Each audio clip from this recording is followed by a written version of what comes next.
I have not talked to a camera or I have not been on photo booth for like 9 months. So I should probably start with, hey, how's it going? Or, oh my God. I have spent pretty much most of my like dispensable income for the year already. So right now I basically wanted to walk you through most of the things that I've collected over the past since I last saw you. So we're going to be doing a jewelry and accessories collective haul. And yeah, I'm honestly gonna, okay, I'm honestly gonna walk you through it kind of like properly. So yeah, this is a jewelry accessories haul. So this has been my past like year. No, I'm super grateful. It's like super, like, okay, it's like such a, it's like honestly like the weirdest feeling to think about, like being able to have all these things again makes me really happy, obviously. So I'm gonna explain why. So like the first thing that I wanted for myself was a new phone case. So like in my child, okay, don't go into like in your childhood and stuff. What I'm saying is like I'm really good at phone cases. So like obviously when I was a kid, like I knew where to get like good phone cases. So like when like my friends, oh my God, don't even say friends. I'm just saying most people in my life at the time had those candy shell spec cases. Spec cases. They're the candy shell line on my like old Tumblr. Like my phone cases were the only like pictures that kind of like blew up for someone like me. But yeah, and then when I moved over here, I did a lot of like Native Union phone cases. So like the first like phone case that ever had like real marble slab like on the thing when I was like in my like black and white like scene. And then I would also do like wildflower phone cases. So I think my first one was like the angel emoji phone case, and then I went on Etsy and bought like gold pyramid studs to like super glue onto the thing. So that was my like journey through it. But right now, this is the phone case that I want to show you. It's so nice. So I got this phone case on Instagram and I found it, like, I don't know how I found it, but basically there's this girl. So her name's Isabel, and she's this girl that goes to USC. And so she does this in her spare time, like, I guess, like outside of classes. So it's like, whoa, we settled on, I was talking to her and we settled on, we're gonna go for Baroque with like whatever this phone case is gonna come out to. So I chose a rabbit that was something that she offered me based on what was available to her. So I think like she like thrifts these like pieces and then like, you know, does each case is like handmade, one of a kind. Not one of a kind because it's so fucking special. Like I'm saying one of a kind as in like you're probably not going to want to duplicate something off of someone else's. So the rabbit was one. I really like this like ceramic angel. And then this one was also another one that I chose specifically. But it's just like a pearlescent looking, like with a pink stone and like a bunch of like opals on it. So I really like this phone case. There's just so much cool stuff on it. Like there's like this like abalone shell. There's like green stones in it. There's like brass pieces that over time have like turned green.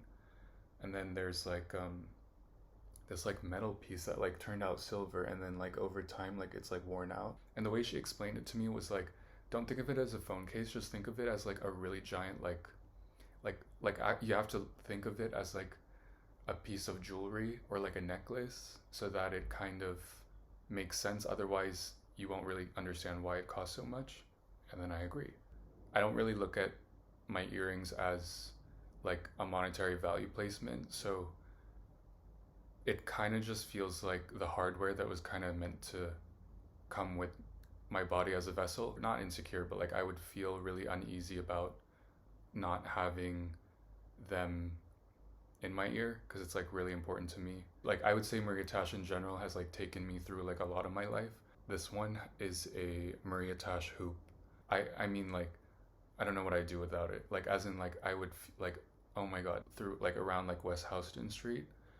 And at that store, my piercer was this guy that like had like, okay, so like he had like a complete like half sleeve right here, half as in like just this part of his body.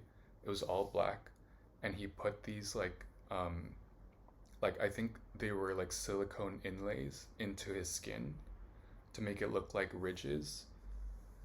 And so it was super intense. And at the time, like I was getting a conch piercing, really like enthusiast of like the underworld, like race neutral, like point of like, I was gonna say mutilation. That's not the word. Like in like beauty, readjustments to yourself, to affirm yourself. I don't change out my earrings ever.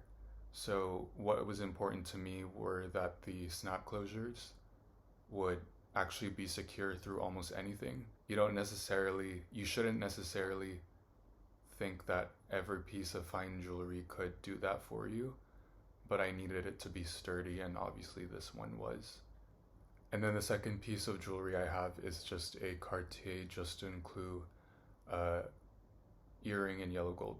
So this is the one that they sell individually, and yeah, it's just obviously for me, it's just obviously. Why I started collecting jewelry again was because I knew that it was something that kept me really centered with myself. There was a lot of like discipline and patience for me to have to like share my resources towards other things that I wouldn't necessarily find like the most appealing to want to spend on, such as like a pair of like black pants or something.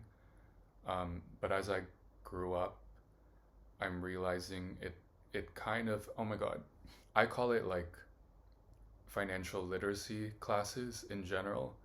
So for someone like me, like pretty shiny things are obviously the first things I want to buy, and then I had to realize like there are a lot of other like morally obligated things that you need to spend on before embellishing yourself with other things. Once I like got used to the idea of like me being able to feel more comfortable again with how much I used to spend through like my actual life, like aside from the 5 years, then it all kind of like snowballed into me trying to take it to that point, but then in whatever way it decided to.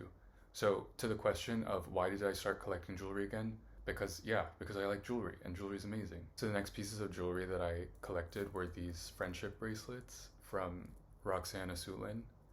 So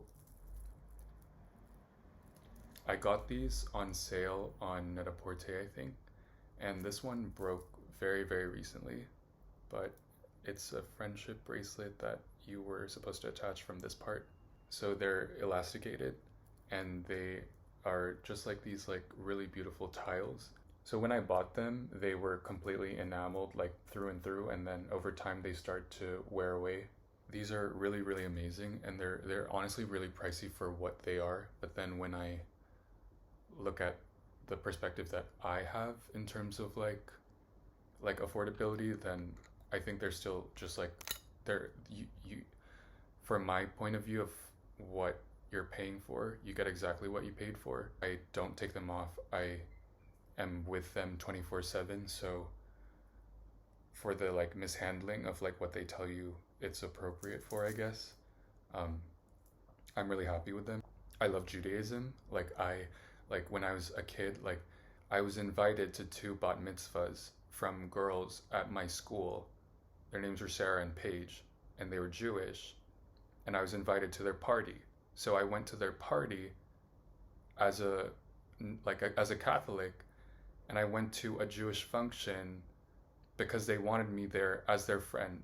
Roxana Sulin is the mother-in-law to a designer that I used to work for in New York. So when I was in New York, I worked for that designer, and she's Jewish. Her entire family's Jewish on both sides. Her marital partner is, and that entire thing. And so in New York, there's a large group of like Amish and Jewish people that I didn't necessarily have so obviously in California.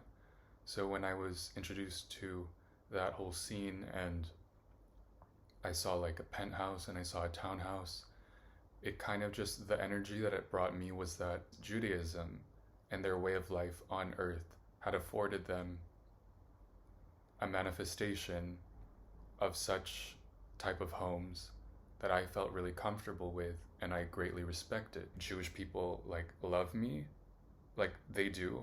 So obviously I needed to support Jewish people. Accessories from childhood.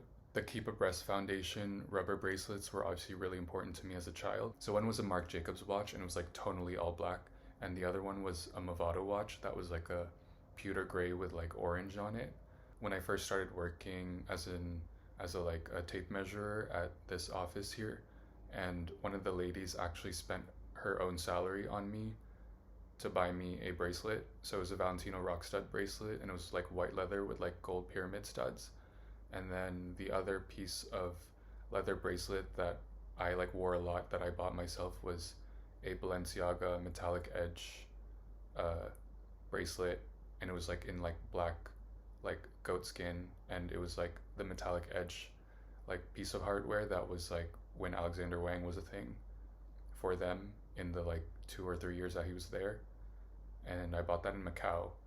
And then in general, what I would say was I would incessantly wear, it was like a yellow gold and stainless steel Nixon, but it was a Rolex Datejust that had like a diamond dial with a white face.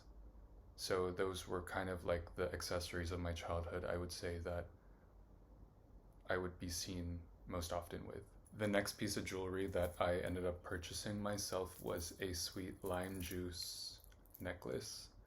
So this is a sterling silver piece, and it is on a chain with a pendant that has like a pink stone in the middle, and when you like flip the pendant back and forth, it's like in a open faced sort of design. So the front side is kind of like hand carved, and then the back side has like kind of this regular caging that makes it really open.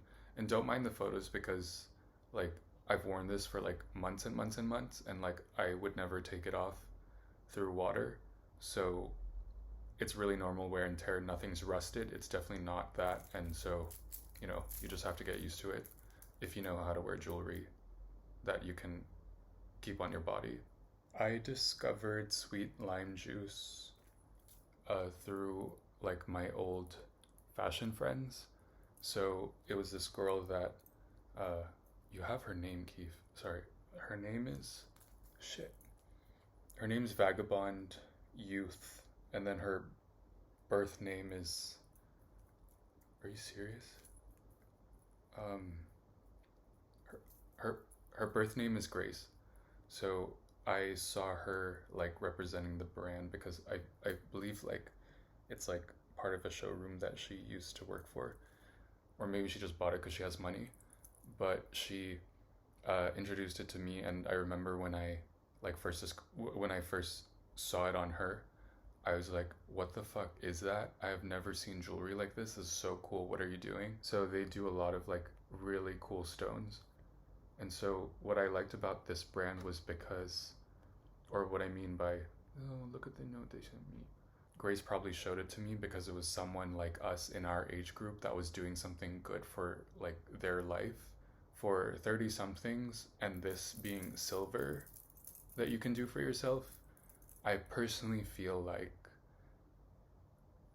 okay, family, yeah, wow, thank God for you. So this is my necklace. So Hedda was somebody that was wearing necklaces all the time, and so when you see on my Instagram, I would always wear these 3 necklaces layered together, and that was completely biting off her like everything. And I never told her how much I appreciate her for it, but it was very overtly obvious to me and my friend group that what I was doing was only because of her. Hers was genuinely a proper way of collecting jewelry that I wanted to kind of show with what I can do now. So like years later, I kind of get it for myself now. But what I'm saying for her was hers was actually like an amalgamation of like her life's path and everything. So it all looked really spontaneous, whereas mine looked completely stylized, which is not the look that I was going for. But for what resources I had back then, I just did what I could. So when I was younger, when you see those photos of me, those were just heirlooms that my mom gave me that were a part of her personal collection. And I'm not saying they're anything. They were probably like less than $200 a piece. But I'm just saying fine jewelry under the pretense of it won't rust on you, it won't break. Yeah, they will break because they're really thin.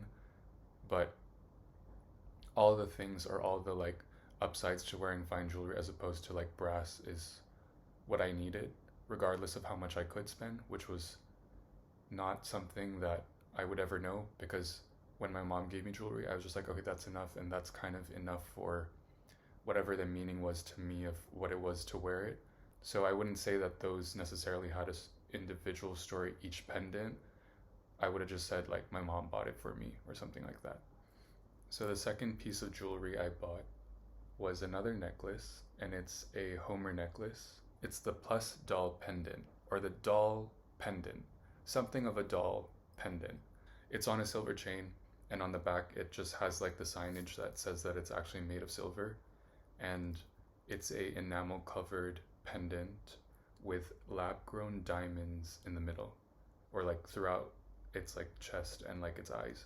When I got this first necklace, I was like, that's fine. Like, I'm already, like, I just want to be thankful for the fact that I can have something that, like, makes me feel cold.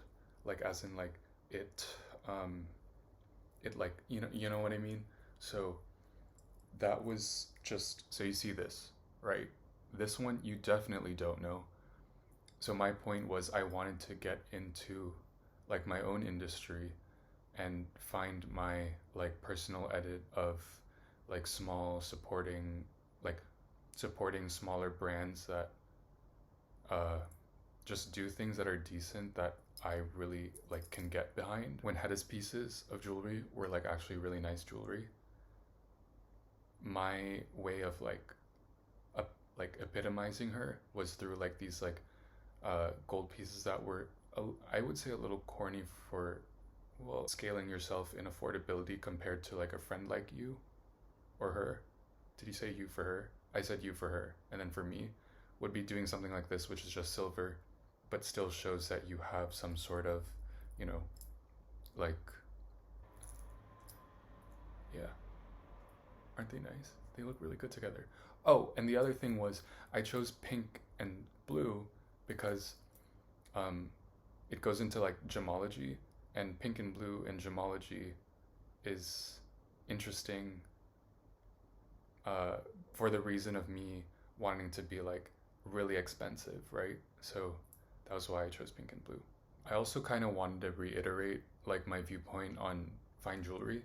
So when I was prefacing everything by telling you that my jewelry that was like actual real gold was my mom's, I wanted to go into like how jewelry is kind of related to like cultural traditions or whatever else. So for me personally, on like a very surface level, I would say like the whole like Rick Owens like super heavy chunky like Michelle Lamy sort of like life, I feel like is more like an Indian flex or like Nepalese flex.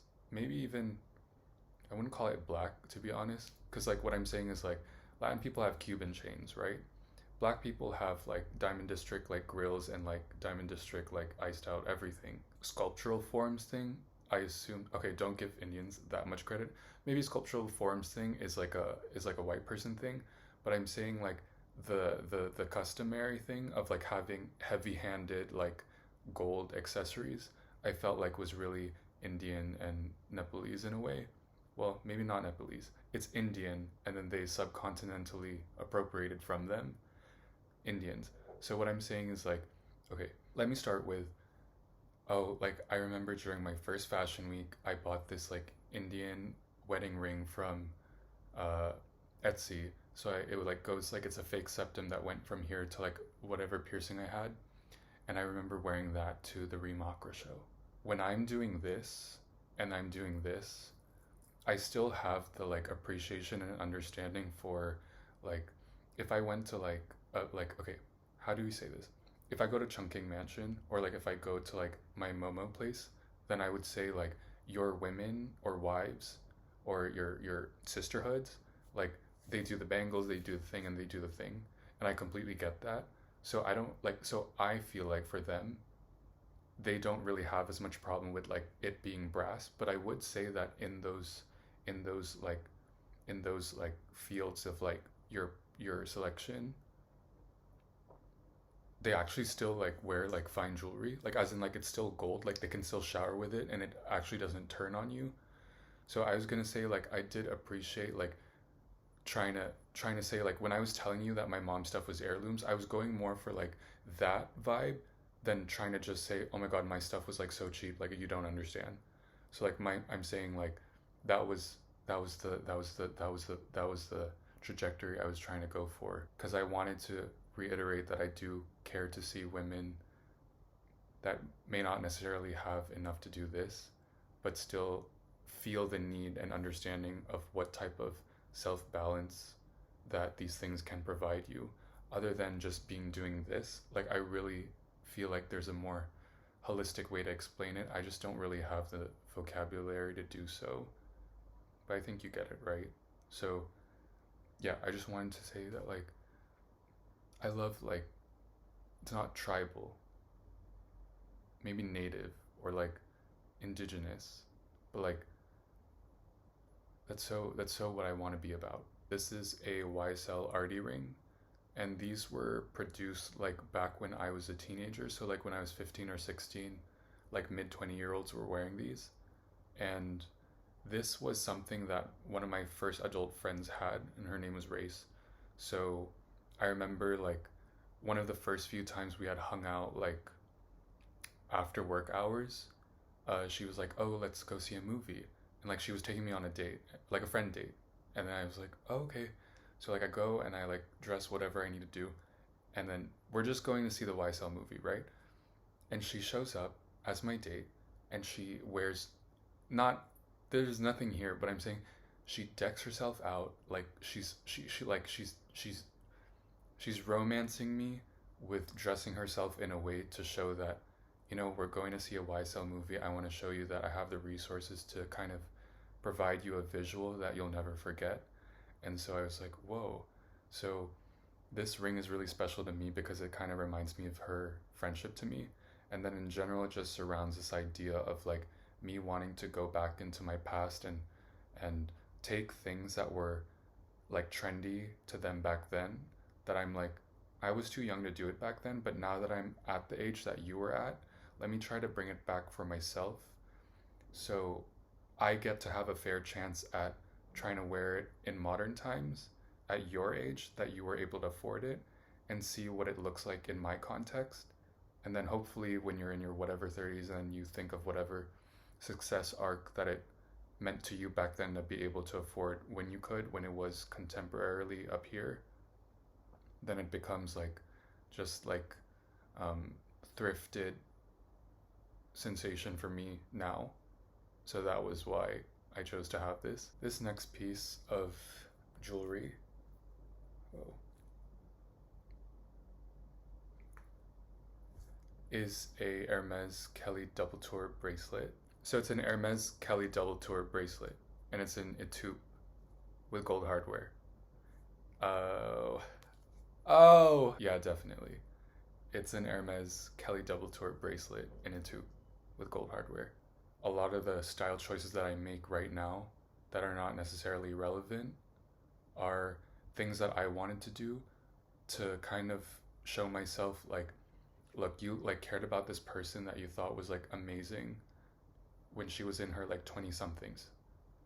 Now that you're in your 20 somethings, try to be exactly like her, like literally exactly like her, and see what it looks like in a guy form. Because to me, I didn't necessarily have a lot of stylish guys for the style that I liked. Yeah, but I'm like a fan. So like I'm a fan that's like dedicating like a lot of my life to portraying myself like you because I like you and like I would date you in a way. So may not necessarily want to date like something that's exactly like you, but like if you want to like if you want it, like then you do it. And so like I just want to do it because I love those girls and like I want to be one of those girls, but like for me, to be me, to be me, I got to be one of them. So I got to do it for me and for the both of ours. My boss is like firsthand woman was someone that used to wear these. So for me, it was like, oh, so like this is kind of a bracelet that you wear when you're like making, and then she's like, making that's like age appropriate because you were like, like in your like mid 20s. It is still like a thrifted like pleasure for me to have because it reminds me of those times. So when I'm at their age now, I'm looking back at my life and thinking like if these are again like success, so like I'm saying again, if these are success arc pieces for somebody because it showed that they were in a sort of like occupation where they were celebrated for their achievements, then I would say this is something that I should earn myself if I felt like I warranted that same type of qualifications now that I'm at the age that they were at. And also like these are really expensive for bracelets, to be honest. These are about like a good like $800-900 retail, and they still do these at retail. I personally wouldn't support people buying these now at retail because it's so not trendy. And even for the idea of me wearing them, I just don't know where I find the price point and the, I'm not going to say quality. So this is the first ring that I have, and it's a rose gold band, and it just has a trellis of 9 round cut diamonds inlaid in the center. So the second ring that I have is this ring, and it is a 3-point stone ring where the center stone is a pear cut amethyst, flanked between 2 trillion cut tanzanites. It reminds me of Sabrina the gym leader, the psychic training gym leader. Then there's also Thierry Mugler's alien perfume, and if you look really closely at the prongs, this one also has them like kind of like claws where it's really specifically super severe. And the third ring that I have is this Cartier love ring. So this one is also in rose gold. All 3 of my rings are in rose gold, and I wanted them all to be in rose gold because rose gold has like a really important, significant value to me in my life path. So you see here that I have a white gold piece, yellow gold piece. I have examples of fine silver, and then these rose gold pieces being the most heavy to me. So the first explanation that I wanted to provide is this Cartier ring. So for me, Cartier is a part of like popular culture for me. So let me go back to like, so I was talking about my Rolex watch that I used to wear. So when I was younger, I didn't really feel the need to like ever Google what the watch was. So like there was like the label on it with the type of watch and like all the like design features that would allow me to find the price of it online. I didn't do that when I was a kid. So for me, I was always yearning for a Cartier love bracelet because that was what was popular to me. So when I look at it now in modern times, when I see how like obviously the price of that watch was more expensive than the bracelet, I didn't actually go through life with that knowledge of understanding.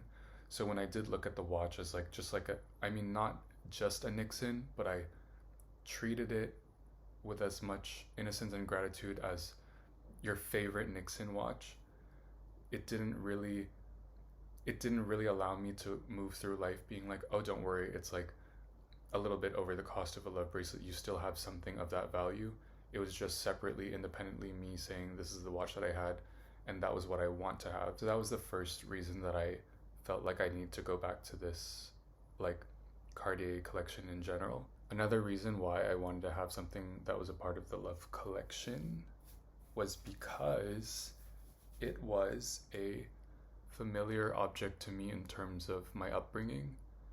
So when I went to high school during my freshman year, I did have one girl in particular in my school that was around me all the time because we shared the same school bus. That innocent feeling of seeing your classmate falling asleep because she's tired from sports and she has a Cartier love bracelet on and she's like 14 and she's just like going through her life understanding that this is what like God could afford her.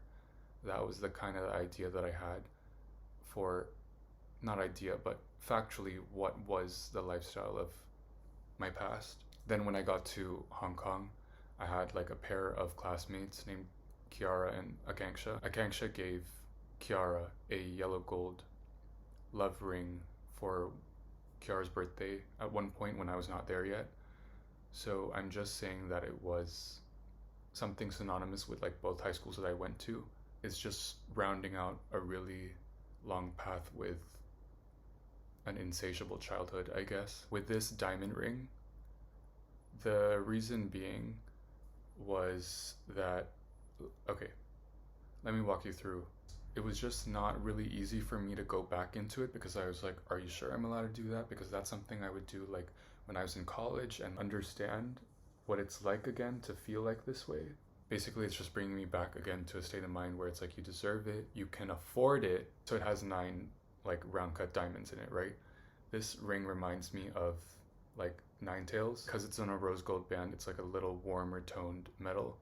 And then across the 9 diamonds, when I saw it, I just felt like the meaning I wanted it to have was that of the vixen. What I liked about this ring was it's obviously the most surprising ring to me because it's the most mature sort of choice I could have made.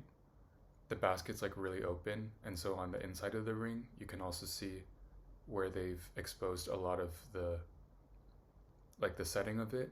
So when I look at the stones and I see the carat weightage that they told me it was, so the carat weightage like was described as like this being like a 2.3 carat amethyst, and then these 2 trillion cuts are around like a 0.3 0.5 ish. So when you see on the inside of the ring and through the basket, when you look this way, you can see like the underbelly of each stone. So you do get an understanding of like how they set the ring and like how much of the like stone that you don't see that adds to how much stonage you do get with the weightage. This ring is stunning. This ring is amazing. It's hella nice. My other thing was like in the sun, these tanzanites, it is so something else. So like it's not blue, it's not pink, sorry, it's not purple. They're this like really beautiful like intense like violet, like periwinkly, like it's just so different to me. I've just never seen it before. So something more like important on a utility side for me is that why it's the most bewildering experience for me is because I've been trying to self-teach myself about gemology a little bit more. What I'm saying is there was a point in my life where I had to understand that gemstones like this that are precious do eventually run further than diamonds. If they're telling you the carat weightage of a ring, because when I bought it, I was like, oh my god, right? You just need to put the carat weightage of like what these stones are. I know it's just like glass. And then I saw it and then I was just like, whoa, like, really? No, definitely, like, as in, like, I can see how this could, like, really, like, be a really, pleasurable experience in renderings in, like, final, like, quality stones that just, like, do a lot more. But for a baby person like me that needs to at least have the humility and sensibility to understand an elementary foundational sort of like understanding of what exactly is this part of the business that I want to be a part of. Maybe not, okay, what I would say is like my mom's telling me it runs with the program and you just have to get with it, whether or not you want to talk about it being your dream in life to like want to succeed in. Let me take her credit line and say I didn't need it for my success or whatever. No, for sure. But it feels nice to know that there are parts of me with the ego that I have that can have a bit of modesty in ways that I agree with. No, it's really fucking nice. And I just think a lot. So my thing is like, if I was like ever with my boss and like I was just like the person that was not supposed to be speaking and like was just supposed to sit there and just like be the person that just goes And so my boss was like, oh, like, can you show them like our little swatch card of like what we do? And I'm like, oh yeah, right here, right? So like, what's a swatch card? And I'm like, okay, so this is a swatch card. So basically, if this was a swatch card for like high society, right? Oh, don't go there so quickly. What I'm saying is if this is a swatch card for, you know, like luxury and jewelry, like magnificent jewels, what I'm saying, like the little rundown is we work with obviously like jewelry labels that are very familiar.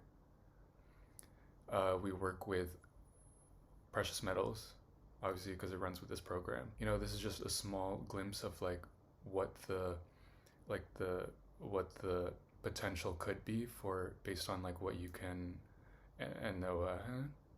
So mine are just round cuts that are in 9 pieces, but whatever your mind decides to go towards in terms of what you want, I'm sure we can find a way. But this is just to show you that if you like and it's gonna like VVS like positive instead of okay, you know what I mean. It's just like green lights or like red lights on your machine thing, and then this one is like yeah, but like we're not like Diamond District.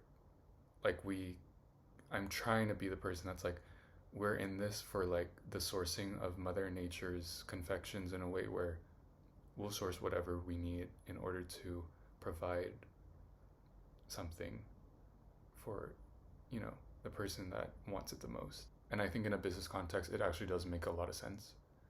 And then also the levels of complexity of what we can do. So like this is engraving, this is like a trellis with like fluted detail, and then this is as complex as we can get for the resources. And also go ahead and judge how precise these prongs are, and the basket with the cutting, the inside detail, and then you let me know if I'm a trustworthy person to do business with. And these are the 2 last things that I was gonna show you guys. This is closing out my haul of jewelry, but these are 2 costume jewelry pieces that I picked up that are gonna round out everything that I'm speaking about. So Vanessa Mooney is a jewelry designer in LA. When I was in middle school, I bought my friend a trio of rope bracelets from Jewel Mint, like Jewel Mint.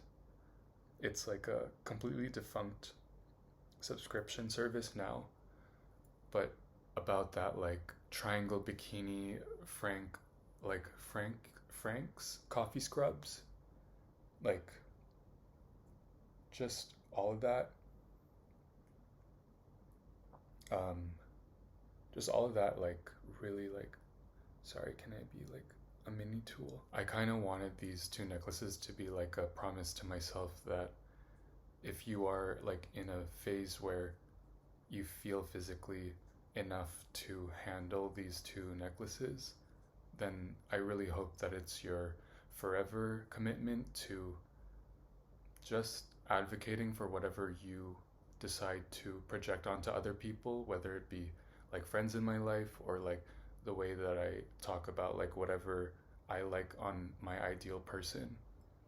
So this was my way of giving back to myself. This one's called the Nova chain pearl necklace, and this one's called the Alia pearl choker. When I wear this, I kind of have a little bit more like belief in God and the process.